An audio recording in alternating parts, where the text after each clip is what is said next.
बिस्मिल्लाहिर्रहमानिर्रहीम। अस्सलामुअलैकुम नाज़रीन इकराम, नई वीडियो में आपको खुश आमदीद कहते हैं। पाकिस्तान के बाद दूसरा इस्लामी मुल्क जो एटमी कुव्वत बन चुका है वो ईरान है, और ये ऐलान ईरान की जानिब से नहीं बल्कि अमेरिका और इसराइल की जानिब से किया गया है। अमेरिका का दावा है कि ईरान जौहरी कुव्वत हासिल कर चुका है और वो किसी भी वक्त एटमी धमाके कर सकता है, जबकि इसराइल गुस्से में पागल हो चुका है और उसका कहना है कि साबिक इसराइली वजीर आजम नेतन्याहू की ईरान मुखालिफ कमजोर पॉलिसियों की वजह से ईरान ये कुव्वत हासिल कर पाया है। तफसीलात क्या हैं, इस पर हम आज की वीडियो में बात करेंगे। ताहम वीडियो की तफसील में जाने से पहले चैनल पर नए आने वाले दोस्तों से गुजारिश है कि हमारे चैनल को सब्सक्राइब कर लें, बेल आइकन पर क्लिक कर लें, ऑल नोटिफिकेशंस को ऑन कर लें ताकि हमारी नई आने वाली वीडियोस आपको बर वक्त मिल सकें। नाज़रीन इकराम, आलमी ताकतें इस वक्त परेशान हैं क्योंकि इस्लामी दुनिया का एक और मुल्क ईरान इस वक्त एटमी ताकत बनने के करीब है। अमेरिका के ख्याल में ईरान के चंद हफ्तों में एटमी ताकत बनने का वाज़ेह इम्कान मौजूद है। अमरीकी महकमा खारजा के तर्जुमान नेड प्राइस ने मामूल की एक प्रेस ब्रीफिंग में एक सवाल का जवाब देते हुए कहा कि एटम बम बनाने के लिए दरकार अफजूदा यूरेनियम की ज़रूरी मिकदार ईरान ने हासिल कर ली है। उनसे सवाल किया गया कि एटॉमिक एनर्जी की बैनुल अक़वामी एजेंसी के डायरेक्टर जनरल ने एक बयान में दावा किया है कि ईरान एटम बम बनाने की सलाहियत हासिल कर चुका है और उसके एटमी ताकत बनने में अब महीने नहीं बल्कि चंद हफ्ते लगेंगे। अमरीकी तर्जुमान ने वाज़ेह किया कि हमें इस एजेंसी पर मुकम्मल एतमाद है और हम इसके साथ ज़रूरी मालूमात शेयर करते रहते हैं। इस मामले में हमारा इनके साथ मुकम्मल इत्तेफाक है। अमरीकी तर्जुमान ने बताया कि जब ईरान के साथ जौहरी मुआहदा तय होने के बाद इस पर अमल दरामद शुरू हुआ था तो उस वक्त आम तस्वुर ये था कि ईरान एटम बम बनाने की सलाहियत से तकरीबन 1 साल दूर है। इसके बाद ईरान एहतियात बरतता रहा और इस मुद्दत में कमी बेशी आती रही, लेकिन अब मुआहदा ना होने के सबब ईरान ने इस सिलसिले में काफ़ी पेशरफ्त कर ली है। तर्जुमान से पूछा गया कि क्या अमेरिका इस बात का इंतजार कर रहा था कि ईरान एटमी सलाहियत हासिल करने के करीब पहुंच जाएगा तो फिर उससे समझौता किया जाएगा। तर्जुमान ने इस ख्याल की तरदीद करते हुए कहा कि हम इस सिलसिले में अपने इत्तेहादियों के साथ राब्ते में हैं और हम आइंदा पॉलिसी अपने कौमी मफादात के मुताबिक बनाएंगे।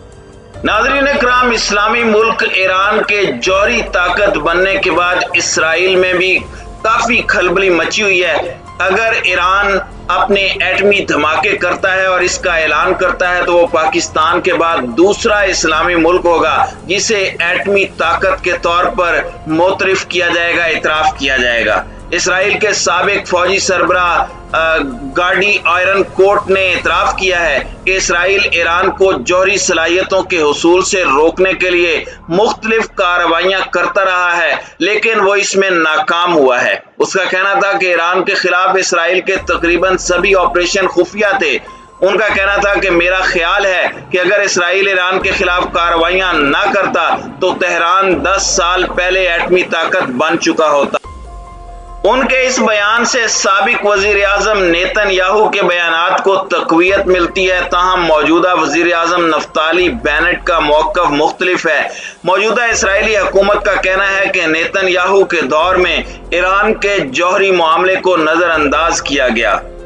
इसराइल के मौक़िर अबरानी अखबार इसराइल ह्यूम के मुताबिक बेनेट और उनकी हुकूमत के मुतअद्दिद वज़रा ने नेतन्याहू पर इल्ज़ाम लगाया कि उन्होंने ईरान के खिलाफ फौजी ऑप्शन बनाने के लिए बजट मुख्तस नहीं किया, जिसकी वजह से वो जौहरी बम बनाने में कामयाब हुआ। दूसरी जानिब नेतन्याहू के करीबी लोगों का कहना था कि मौजूदा इसराइली चीफ ऑफ स्टाफ एयोयो कोचावी ने रकम को इसराइली फौज की दीगर ज़रूरियात के लिए भेजने पर इसरार किया, जिसकी वजह से ईरान के एटमी प्रोग्राम को रोकने के लिए मुख्तस रकम ना की गई, जिसकी वजह से ईरान को मौका मिला और ईरान ने एटमी ताकत हासिल की। मौजूदा इसराइली हुकूमत का यह भी दावा है कि इसराइल के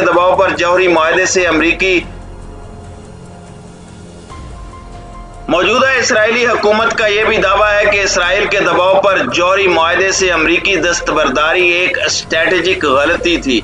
کیونکہ نیتن یاہو نے واشنگٹن میں ڈیموکریٹک پارٹی کے برسر اقتدار آنے کے امکان کو مد نظر نہیں رکھا، جو ایران کے خطرے کو یکسر مسترد کرتی اور ایران کے خلاف فوجی کارروائی کی مخالف ہے۔ نیتن یاہو کے گرد گھیرا تنگ کرنے والوں کا خیال ہے کہ یہ حقیقت ہے کہ امریکی صدر جو بائیڈن کی انتظامیہ ایران کے خلاف کسی فوجی خطرے کی دھمکی نہیں دیتی۔ اس کے خیال میں یہ ایک ناگزیر مسئلہ نہیں ہے، بلکہ یہ موجودہ اسرائیلی حکومت کے رویے کے نتیجے میں ہونے والی ناکامی کا نتیجہ ہے۔ ایک انٹیلیجنس اہلکار نے امریکی اخبار نیو ٹائمز میں انکشاف کیا کہ اسرائیل نے امریکہ کو مطلع کیا تھا کہ ایرانی پاسداران انقلاب کے افسر کرنل حسن سیاد خدائی کو قتل کرنے کے پیچھے تل ابیب کا ہاتھ ہے۔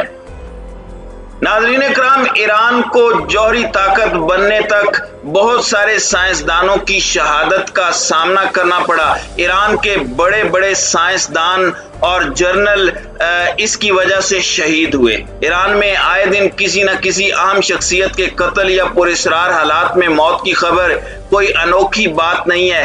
ابھی تازہ ترین خبر میں بتایا گیا ہے کہ ایران کے ایک جوہری سائنسدان پراسرار حالت میں مردہ پائے گئے ہیں۔ اس سے قبل میزائل اور ڈرون سائنسدان ایوب انتظاری کی مشتبہ موت کا واقعہ منظر عام پر آیا تھا، اور اب ایرانی میڈیا نے صبح اصفہان میں نتنز کی تنصیب میں پراسرار حالات میں ایک اور ایرانی سائنسدان کی موت کا انکشاف کیا ہے۔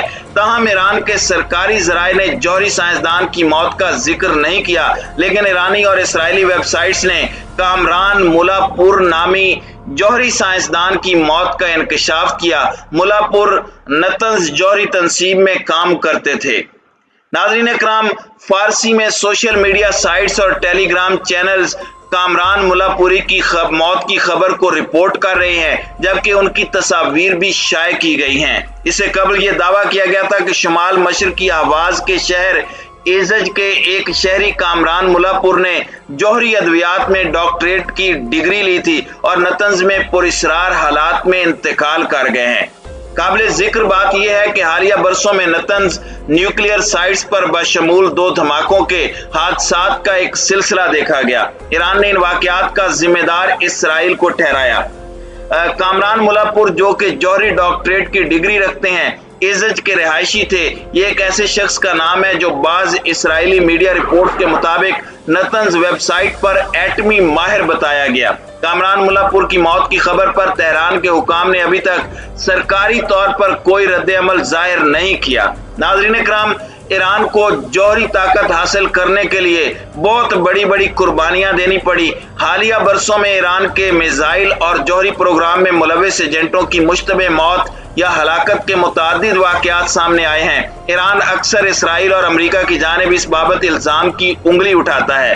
مشتبہ اموات کا نیا دور ایسے وقت میں آیا ہے جب بائیڈن انتظامیہ ایران کے ساتھ جوہری معاہدے پر عمل پیرا ہے، اور اسرائیلی حکام نے بار بار امریکہ کو ایک کمزور معاہدے کے نتائج سے خبردار کیا۔ ایک تفصیلی رپورٹ میں اسرائیلی website Ynet alert نے حالیہ برسوں میں ایران کی فوجی اور ایٹمی شخصیات کی مشتبہ ہلاکتوں اور نتنز سمیت فوجی اور ایٹمی مقامات پر متعدد دھماکوں کی تاریخ کا حوالہ دیا ہے۔ یہ رپورٹس گزشتہ 2 دنوں میں جاری کی گئیں، جب اسرائیلی ذرائع نے یہ بھی بتایا تھا کہ ایرو اسپیس انڈسٹری کے ماہر ایوب انتظاری کی موت کی مبینہ وجہ زہر کھانے سے تھی۔ لیکن اگرچہ یزد کے گورنر نے ایوب انتظاری کو شہید قرار دیا، لیکن یزد کی عدلیہ نے انہیں صرف ایک صنعتی کمپنی کا ملازم قرار دیا اور خبردار کیا کہ وہ مشکوک عناصر سے نپٹیں گے۔